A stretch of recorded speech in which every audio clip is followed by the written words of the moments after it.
جیسی کرنی ویسی بھرنی۔ ظالم بادشاہ۔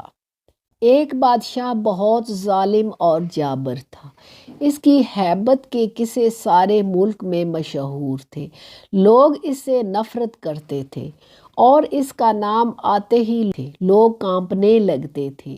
ایک دن جانے کیا ہوا، بادشاہ نے سارے شہر کو مدعو کیا کہ ایک اہم اعلان کرنا ہے۔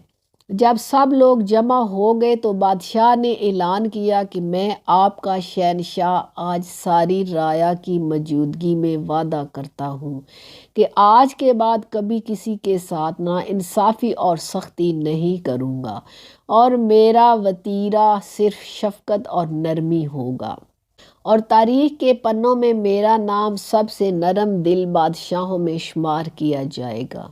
سب لوگ بہت حیران ہوئے کہ شاید بادشاہ سٹھیا گیا ہے، اس کو کیا ہو گیا ہے۔ خیر، سب نے سوچا کہ بس ایسے ہی بول رہا ہے، وقت بتائے گا کہ یہ بدلا ہے یا نہیں۔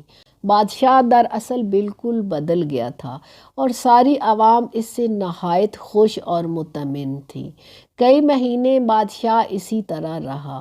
وزیر سے صبر نہ ہوا اور ایک دن ہمت کر کے بادشاہ سے پوچھا، ذل الہی، آخر کس وجہ سے آپ کا دل بدل گیا؟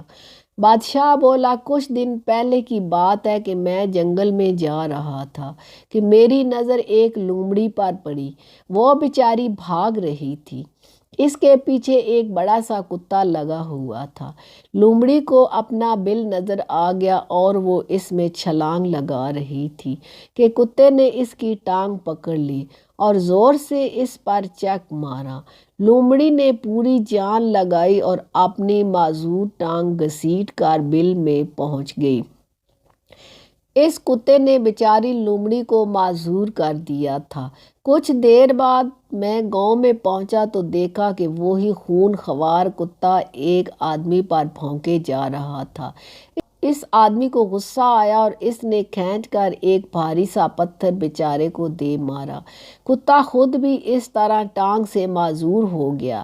میں ابھی سوچ ہی رہا تھا کہ اوپر والے کی لاٹھی بے آواز ہے کہ اسی آدمی کو ایک گھوڑے نے دلتی ماری اور اس کی بھی ایک ٹانگ فارغ ہو گئی۔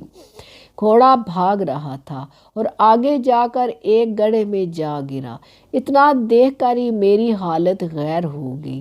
میں نے سوچا کہ میں اتنا ظالم ہوں، ہر ایک پر حکم چلاتا ہوں، کسی کی پرواہ نہیں کرتا، تو میرا خالق میرے ساتھ بھی وہی کرے گا جو میں اس کی مخلوق کے ساتھ کرتا ہوں۔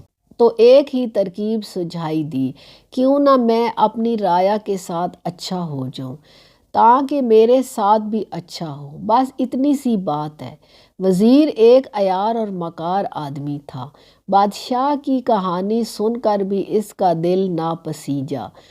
بے حس آدمی ادھر سے اٹھا اور دل میں سوچا کہ بادشاہ فارغ ہو گیا ہے، یہی وقت ہے کہ میں اس کا تخت ہتھیا لوں۔ ایسی غلیظ سوچ ابھی اس کے دماغ کی دہلیز پر ہی تھی کہ خالق کا نظام کام میں جٹ گیا اور گھٹیا وزیر دھڑام سے سیڑھیوں سے گرا اور اس کی گردن دو ٹکڑے ہو گئی۔ جیسی کرنی ویسی بھرنی۔ کسی کے ساتھ برا کر کے یہ مت سمجھو کہ کسی نے نہیں دیکھا میں بچ گیا۔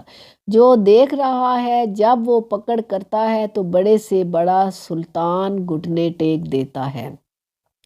اچھا کرو اور صلے کی امید لوگوں سے مت رکھو، برا کرو تو یاد رکھو کہ اب کہیں زمین پناہ نہیں دے گی، اور پھر چپ کر کے اپنے گناہوں کا خمیازہ بھگتتے رہو۔ شیخ سعدی سے کسی نے دوست اور بھائی کے بارے میں بھی دریافت کیا۔ آپ نے بتایا ان میں وہی فرق ہے جو ہیرے اور سونے میں ہے، دوست ہیرے کی مانند ہوتا ہے اور بھائی سونے کی مانند ہوتا ہے۔ وہ شخص حیران ہوا اور کہنے لگا کہ بھائی حقیقی رشتہ ہے جسے آپ کم قیمت یعنی سونے سے منسوخ کر رہے ہیں، دوست کو زیادہ قیمتی یعنی ہیرے سے، اس میں کیا حکمت ہے؟